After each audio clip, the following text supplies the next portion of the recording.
The information provided on this podcast is for general informational purposes only and is not intended as a substitute for professional medical advice, diagnosis, or treatment.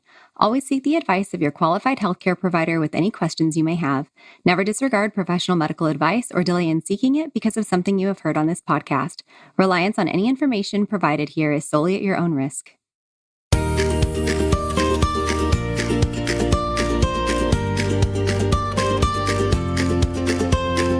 Welcome to the Birth Baby Podcast. Each week, you'll find guidance, encouragement, and practical tools to support you through pregnancy, birth, and the postpartum journey.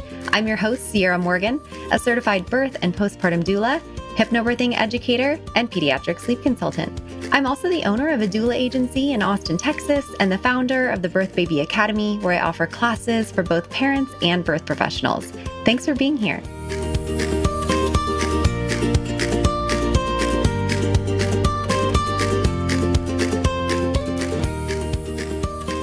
Just a little warning at the beginning of this episode. This episode does discuss domestic violence. I recognize that this topic may be difficult or triggering to some listeners. Please take care of yourself while listening and know it is okay to pause or skip through this episode if needed. Today, I have a special guest with me named Jennifer Lucas. She is the mother of two girls. Right now, when we're recording, they're 3 years old and 6 months, and she's also a special education teacher. And she is here to share her birth story with us, and it is a bit different than some of our other stories, and I'm so thankful that she is coming on to share it. So thank you so much for being here today, Jennifer. Thank you so much for having me. Yeah. So you and I connected on Facebook, and we've kind of been in the same realm for a while, but never been able to connect. And you have such an interesting story, especially that second pregnancy of yours kind of threw you a little bit of a wild card. So can you tell me a little bit of anything you want to share leading up to getting pregnant with your second kiddo? Was your first pregnancy like pretty straightforward, or? Yeah, I think I took everything for granted because my first pregnancy was, no pregnancy is ever easy, but it went pretty well. I, had a baby in the 99th percentile. She was healthy. I was healthy. She was, after her, leading up to my second pregnancy, I did have some losses, including an ectopic pregnancy right before I found out I was pregnant. So I actually didn't even think that I was going to be able to get pregnant again. I had kind of written it off in my mind. I didn't think that it was even possible. And I went through a lot with that, and I learned a lot about the laws and a lot about, navigating a lot of that stuff. And I was really disappointed about that. But I was extremely excited when I found out I was pregnant, but I was also scared because I had just had some losses. So it was hard for me to wrap my head around the reality of it. So when I also found out I was pregnant, I had also made the decision to leave my relationship and my home. And I was putting that plan into motion. So this kind of threw me for a curveball at this point. Sometimes we get those little nods in the world and we're like, really? We had already made a decision here. I had already got some plans in motion, and we get a little curveball thrown into the world, and you had a beautiful little curveball thrown your way, but that doesn't mean it was easy. No, and you know what? I couldn't be happier with it. It wasn't necessarily that I wasn't happy about it. I was extremely happy. I was just hesitant because I was so scared because I'd had losses before.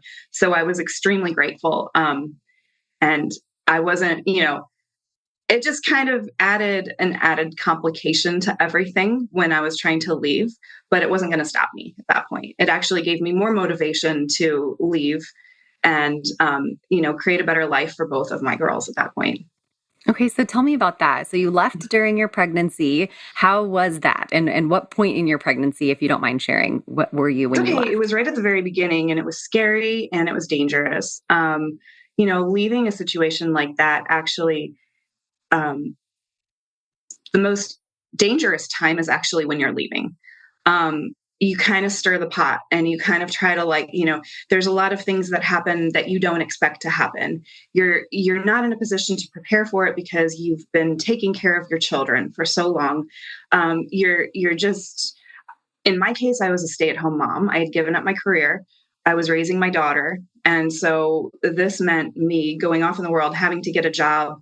I had absolutely no resources. He had taken control of all of our finances. At the point I realized I needed to leave, that was the point I realized I physically couldn't. It wasn't, you have to overcome all the emotional side of wanting to leave. But then once you realize that you don't have any money, The um, means, yeah. yeah, your credit cards have been used, your accounts have been used, everything's been taken over for you. You might not even have access to the vehicle.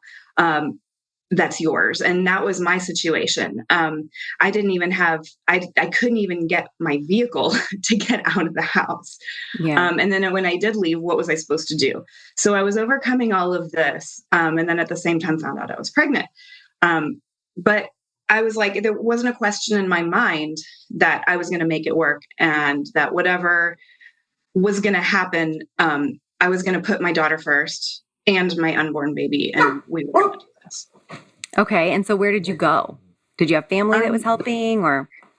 So that was the tricky part that I decided to stay through the holidays for the kids. And then things kind of escalated again to the point where the police got involved again. And then I got another protective order. Then I was stuck in this house that I couldn't pay for. I was in a precarious situation with my daughter, being in this home that he had access to, that he could come back to. And it was just a strange situation where I knew I needed to leave, but I wasn't sure how to make that happen. So it didn't go as planned how I wanted it to. I had an RV, for example, and I couldn't get that. It was inaccessible to me. He had put it somewhere where I didn't know where it was. I couldn't even get the truck to get it. So, I think this is such an important piece that so many people that aren't in it don't understand. And that's a really good opportunity for listeners to hear that, like really hear that. It's not just like, oh, why didn't she leave? People ask that all the time, like, just get out. Well, you've already mentioned it's the most dangerous time actually when you are trying to leave. And usually there's been a lot of backflow to all of this where there is control of all of the finances and all of the things. And you don't even get your own money to go grocery shopping a lot of times, some of these people, you know what I mean? So it's not just about the emotional, I want to leave. It's a physical safety as well as the means to do so or the support system around you to do so. And all of those things have to be in alignment to be able to get out safely. So I think I love that you're sharing that. And I'm thankful that you're sharing that because I think it's really important for people who have never been through this to understand that it's not just about wanting to leave. Absolutely. I think of it like an iceberg. You know, maybe the violence or the abuse that you actually see is the tip of the iceberg. Everything underneath the water, that foundation that's been built, that's the control.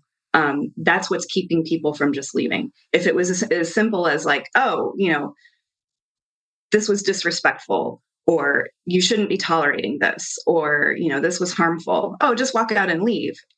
That's not the situation usually that's been built up when those things start to happen. And that was definitely the case at that time. I left and I went to a domestic violence shelter because I felt like it was the safest option at that point for me and for my daughter. And that's where I just didn't expect the world to be so hard. I thought that we lived in a world that took care of mothers, that I'd find the resources because I really didn't know what I was jumping into. I felt like I was jumping off of a burning ship. I didn't know what I was jumping into, but I knew if I stayed on that ship, I would have gone down with it. At least this way I had a fighting chance. You were so brave. That is so much courage to do that when you don't have all of your ducks in a row. Like you don't know what you're just like trusting that whoever you're going to at this shelter is going to help you. And you're hoping that that safety net is going to be there and be what you've thought in your mind it would be. I think it's impossible to really have your ducks in a row. Right. I think it's impossible to come up with a seamless plan. You just have to, at some point, get out and leave. And I was overthinking it.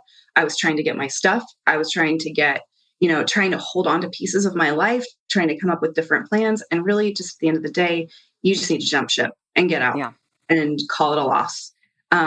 So it was messy. And I ended up spending most of my first trimester in a domestic violence shelter. At the same time, having a legal battle, in family court also, which I wasn't prepared for. The world really places a lot on mothers. You're expected to hold the family together. But when things go wrong, you're expected to protect your children and leave.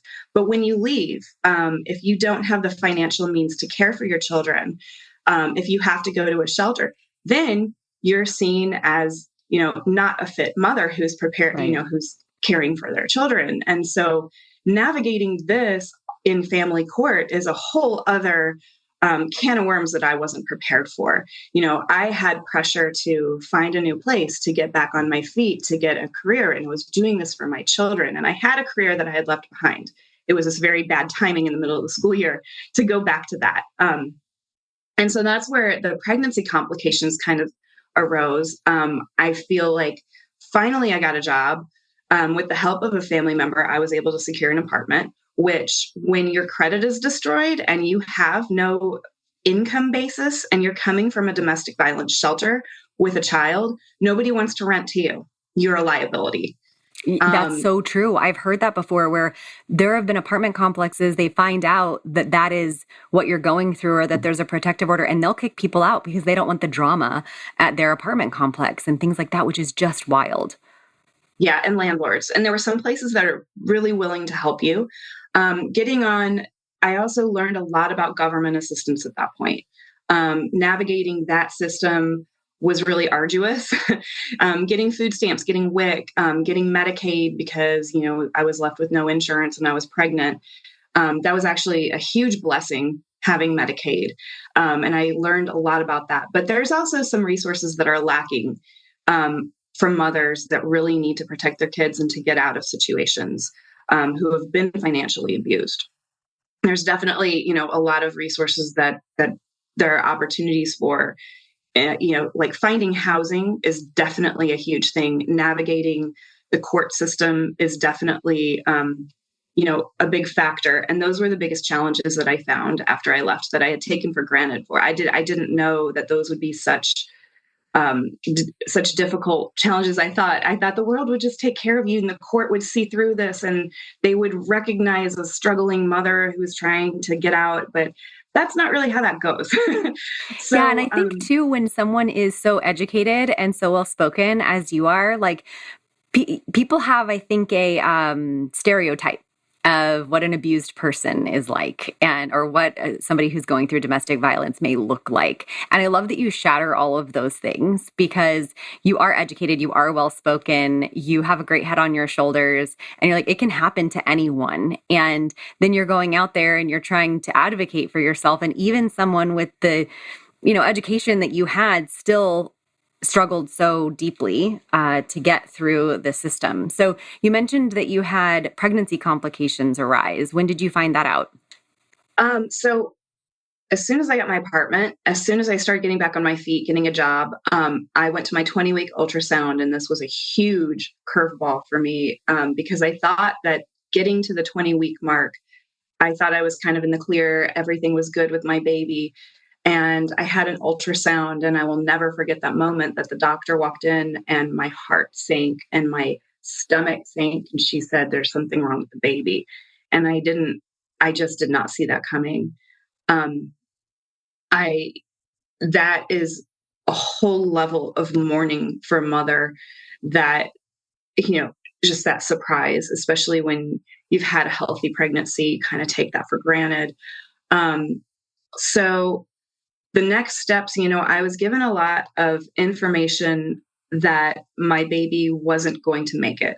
She was under 1% for growth at 20 weeks. They said if she had any chance of survival, they needed to deliver her as soon as it was survivable. But the problem was she was so small. So we had to get her, even past the 25, 26-week mark. It was really scary. They also didn't know if she had a fatal genetic disorder. So I chose to do an amniocentesis, and there were risks with that too. But I chose to do an amniocentesis to rule that out. I had already done a NIP test, and that came back clear. It didn't show up any genetic issues. So I thought I was in the clear because of that. After the amniocentesis, it took 4 weeks to get those results. I have a client waiting on results right now for the exact same thing. First percentile at 20 weeks. did an amniocentesis, and we're currently right now waiting for these results. Like, this is the story that I pray that it does not take 4 weeks, because my gosh, this waiting period is so hard. It's unimaginable. And then when you don't know what the rest of your pregnancy is going to look like, and having to make decisions, and also having to navigate laws, and having to, there were all these things going through my mind. And being a single mom, how would I raise a child if she had severe disabilities? How would I raise a child without these resources? So all of this was going through my mind. At the same time, I'm trying to get back on my feet, have a job, stay in my home. Luckily, after this 4 weeks of horrible limbo, while I was also interviewing for jobs, I was going to job interviews. I was visibly pregnant. People were asking my due date, and I didn't know. It was just such a weird time. Like, I don't know. I don't even know if my baby's going to make it. I don't know if she's going to be born extremely premature. I don't know if I'm going to make it to. So it was, now you have to like explain it to other people. And I don't think people really truly realize like the questions that they ask around that, oh, when are you doing? And then that was a whole other thing to navigate also. And it's hard enough to interview when you're not having any issues going on, right, let alone when like all of that is bubbling under the surface. And here you are just like trying to hold it together to get a job. Yeah. And you want to be ethical, and you want to tell everybody, you need to be forthcoming, but also at the same time, I don't even know what's going on. Yeah. So I was really relieved after the 4 weeks. I got the results, and she had nothing. She had no genetic disorder, nothing. And she just had a severe growth restriction in her uterine growth. Nobody knows what caused it. Nobody knows still to this day why. But moving forward, I had to go in for scans 3 to 4 times a week, sometimes in some cases, with an OBGYN, Austin Maternal Fetal Medicine. They were amazing. And I just moved forward that way. And I wasn't really able to work full time. I did some subbing. I learned very hard that that doesn't pay for daycare. Not a lot does pay for daycare. So then there was all this chaos with my court orders, with the schedule. I couldn't get a stable schedule down. It was just such a nightmare. I ultimately ended up being hospitalized for my pregnancy. And then, what week mark were you hospitalized? Let's see. Do you know? It was about a month before I gave birth. Okay. And they still didn't have like a solid day that I was going to give birth. They wanted to monitor to make sure that her blood flow and her NST scans, and everything. And I also had to switch providers to go to a level 4 NICU. So I transferred to another hospital that had a level 4 NICU. And at first they just didn't know. And every day it was like, well, she's doing great. She's, but we wanted to get her along as far as possible. So steroids. At one point I had a scare at about 28 weeks. And they did a magnesium drip, and they did, to stop that. And then they did another waves? Round. Yeah. Another round of steroids. For anyone listening that doesn't know why she's saying steroids, they're trying to help the baby's lungs develop a little bit faster so that if they are born, they're able to breathe. Thank you for clarifying that. Yeah. No, we just get so used to it. And I always try to think about it. Like, if somebody was listening, would they be like, what the heck are they talking about? Yeah. I was really fortunate. We made it to 32 weeks exactly. Wow. And she was born at 32 weeks. She was 3 pounds, 2 ounces, which was actually a pretty substantial size for a preemie. So she was actually bigger than they thought she would be. And what was your labor and birth like? It was terrifying. And I know this is also something that you don't know unless you've done it. But when I had a C-section, I had a C-section with my last one. So that was really the safest option for this pregnancy. Especially for anyone listening, there are going to be people who are like, you could still have a VBAC. Sure, you could, but I think it's really important also to realize that if a baby already has intrauterine growth restriction and they're already kind of on the struggle bus, and then we were going to throw Pitocin on that and stress a baby's body out by labor, that can be a whole nother ball game. So, I'm a huge believer in like everyone should get to choose. And if you wanted it VBAC, you should get to choose, but you felt safest getting to have a C-section again. And I'm glad that was listened to. And they gave me that option too. And they told me the risks and everything. That was just my decision to do. Yeah. And my first one was so easy. I went in, I had a C-section because she was so big that they said that was the safest option too, is to have a C-section. How much did she weigh? My first one was 10 pounds. Stop. Yep. Your babies were so far apart in weight that they could be that's another baby. That's another full-term baby difference.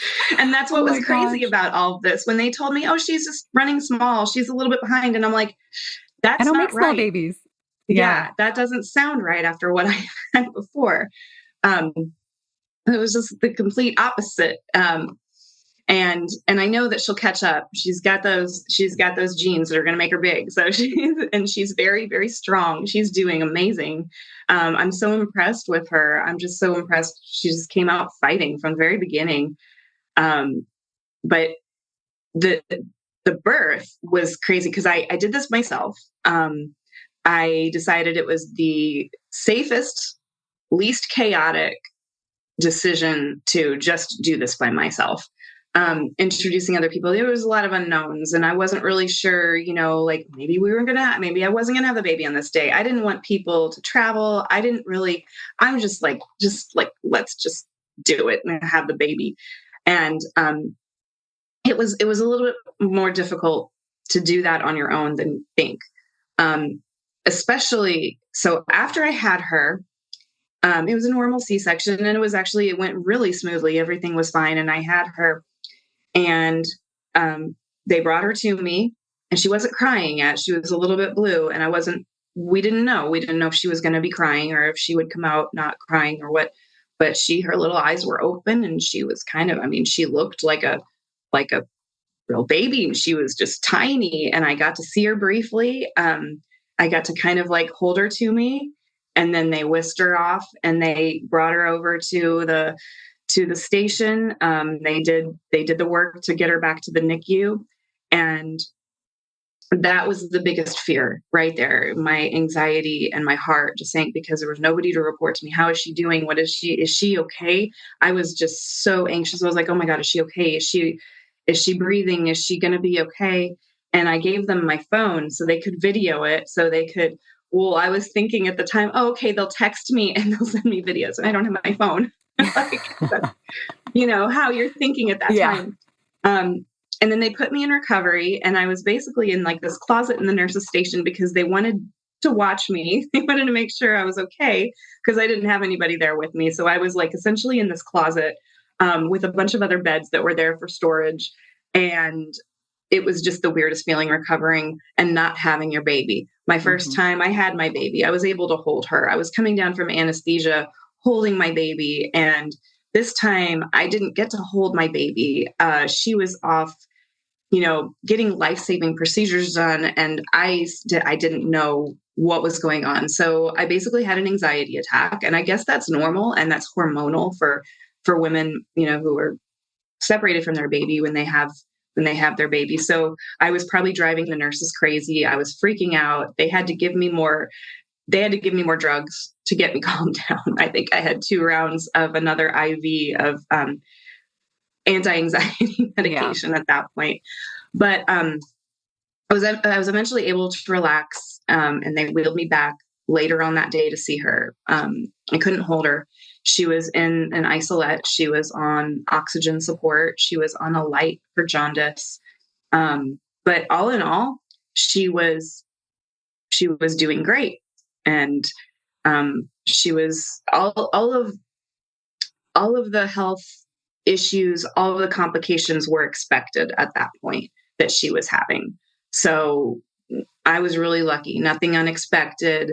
There was nothing else. It was the healthiest situation for a NICU baby what it could that be. you could have. Yeah. Real quick, I do want to give a resource here because I know you mentioned like you didn't want anyone waiting around on you, or you didn't want people to fly in. You didn't even know when this would be happening.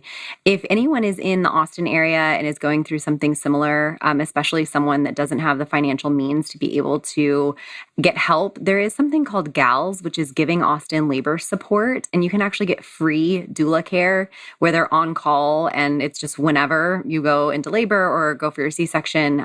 If you need it. And I believe they also have postpartum doula care. Sometimes the funding for that is limited, but that's something to look for. And if you're listening somewhere outside of Austin, there are other places like that in other cities as well. You're always welcome to email me and ask me to help you find resources I can. Not that that was something you wanted. Maybe you would have, maybe you wouldn't. But if somebody's listening in a similar situation. No, I had reached out to them and they didn't have the funding to help me at that time. See, yes, the funding has been, I ran into a lot of that with resources at that point. But yeah, it's a great idea in theory. And I hope other people are able to gain from that resource. So how long did she end up being in NICU? She was in the NICU for 9 weeks. Exactly. Oh my gosh. 9 weeks. So you were 32 weeks. So that was even past what she, when her 40-week mark would have been, her due date was. Wow. I think it was about a week or two after her due date. Her due date was August 22nd. She was born on June 27th. Wow. And I think she came home. It was the weekend of Labor Day that she came home. So early September. Yeah. Wow. And I had just started a new job, still financially, everything getting back on my feet. And because I was in the first year of my new job, I could only take 6 weeks, but it was 6 weeks unpaid. So I really couldn't have taken more than that. So I was able to take that maternity leave after I brought her home. Oh, wow. Yeah. Okay. Yeah, that makes sense. So once you guys got home, how was settling in? How was adjusting to life as a single mama with 2 babies? Well,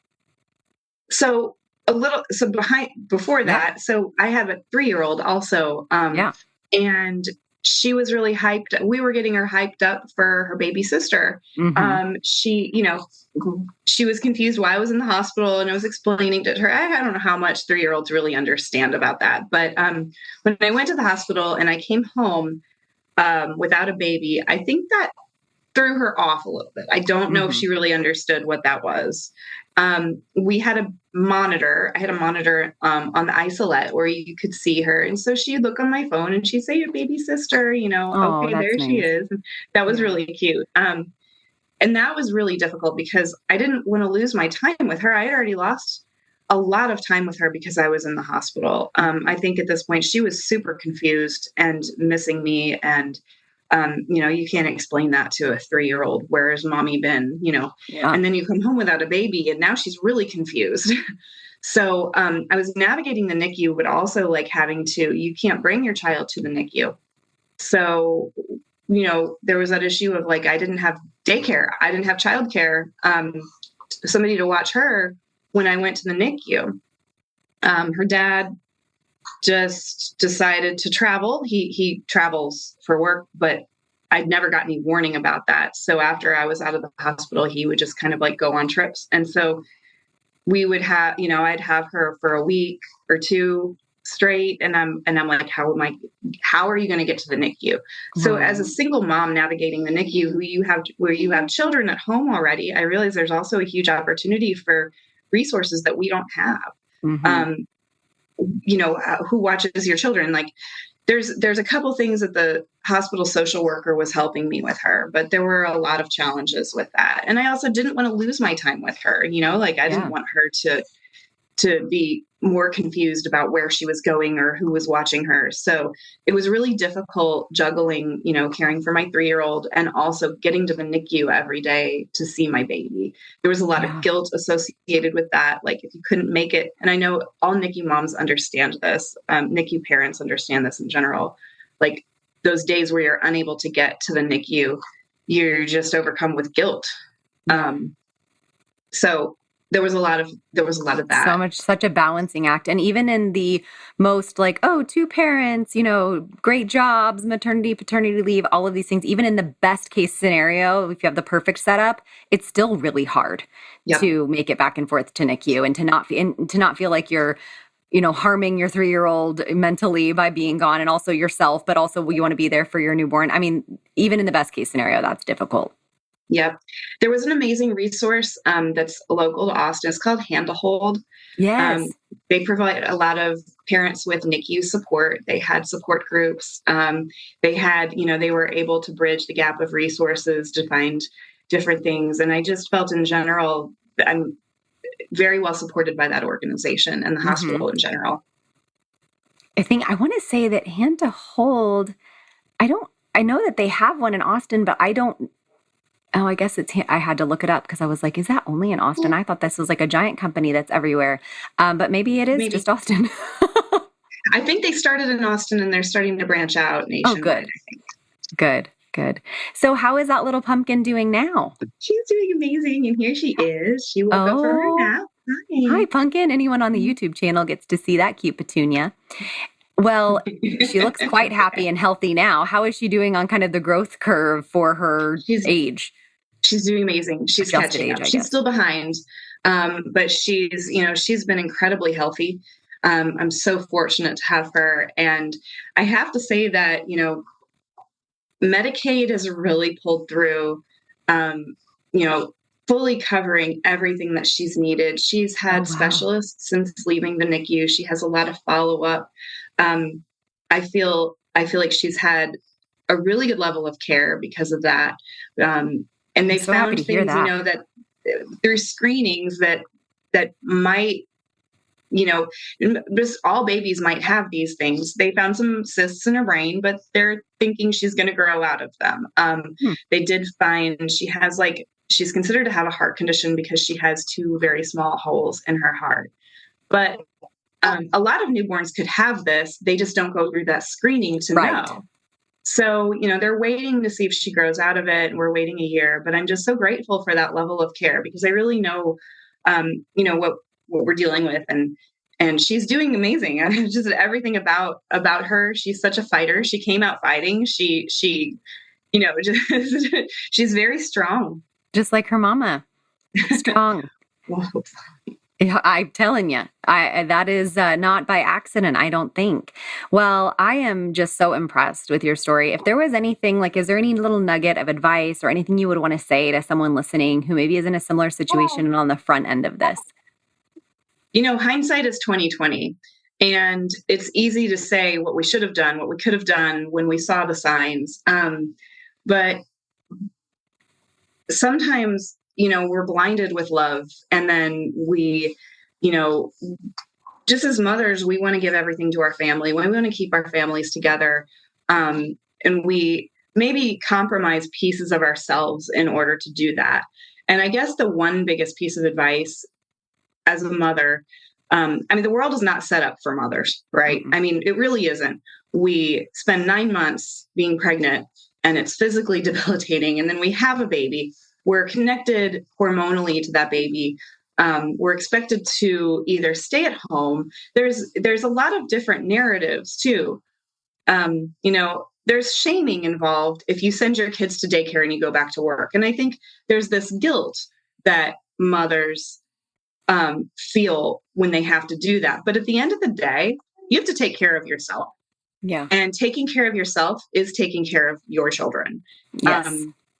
And if you feel it ever in a relationship or in your family or in your marriage, if you feel like you're losing control of your own autonomy, that's your sign that something is wrong. And if you see your loved ones, if you see somebody, another woman in that position, maybe being alienated from friends and family and support systems, that's another red flag. Yeah. And you can kind of help out with that. It might be difficult because that person is trying to protect their children and their family. And there's so many intricacies to that. But at the end of the day, like I said, it's all in hindsight now. There were red flags. There were times, there were warning signs. But a lot of times you just don't see them at the time. I And I joke think that that, love makes them look pink. yep, Love makes those red flags look pink. they And we do. like pink. really do. And mothers have this expectation from society. We're supposed to keep our family together, but we're supposed to protect our children and leave if things get too bad. And be independent, but you couldn't do that because you didn't have a job because you were taking care of your kids. It's like this whole cycle that is just not reasonable. Yep. I think that's the biggest thing, is giving up your independence. And we are not bad mothers for keeping our autonomy and keeping our financial independence. That's at the end of the day, the takeaway. And that's also the narrative in society that I kind of want to fix, rather than saying domestic violence, maybe changing the verbiage to a domestic abuse, because sometimes women don't leave because they think, oh, well, he's not hitting me, or he's only hit me a few times. Or he just shoved me. It wasn't a hit. He didn't punch me. He slapped me. Like, there's so many excuses people make for themselves just to protect themselves. That's what our brains do. Yeah. Yeah. But if that's happening already, the abuse is very deep rooted at that point. It generally escalates. Because people don't just hit you out of nowhere. If somebody hits you on the street, you walk away. That's crazy. If somebody hits you and you're in kind of like a casual relationship, that's crazy. You're going to walk away, no strings attached. But if you're in a family situation where you have a house, you have assets together, you have children, you have this, it is very, very difficult. And anybody who tries to leave that, I have crazy respect for. But also, if you are just thinking of a way to get out of that and starting to think about it, I also have respect for that, because it's very, very difficult. Yeah. Well, I so appreciate you coming on and telling your story. I'm glad we got a little cameo from you, little miss. Yes, thank you. She's saying thank you for having me. And I will also put in the show notes how people can contact you if they would like to reach out. Thank you so much for being here. Thank you so much. Yeah, I would love to share resources, and someday I hope to be a resource too. I hope that all of this, that I went through all of this for a reason, and that I'm able to help other people. Right now I'm still trying to get back on my own feet. It's a process, and post-separation abuse is real. That's a whole other chapter. Yeah. Probably a whole other podcast. Well, thank you so much. I appreciate it. Thank you. Thank you so much for having me. Thanks for listening. If you enjoyed today's episode, please take a moment to follow, rate, and review the podcast. It helps us reach more families who can benefit from this resource. For more resources, classes, and services, head to empoweredbeginningsatx.com or check out the Birth Baby Academy at birthbabyacademy.com. Until next time, wishing you confidence and calm on your journey through birth and beyond.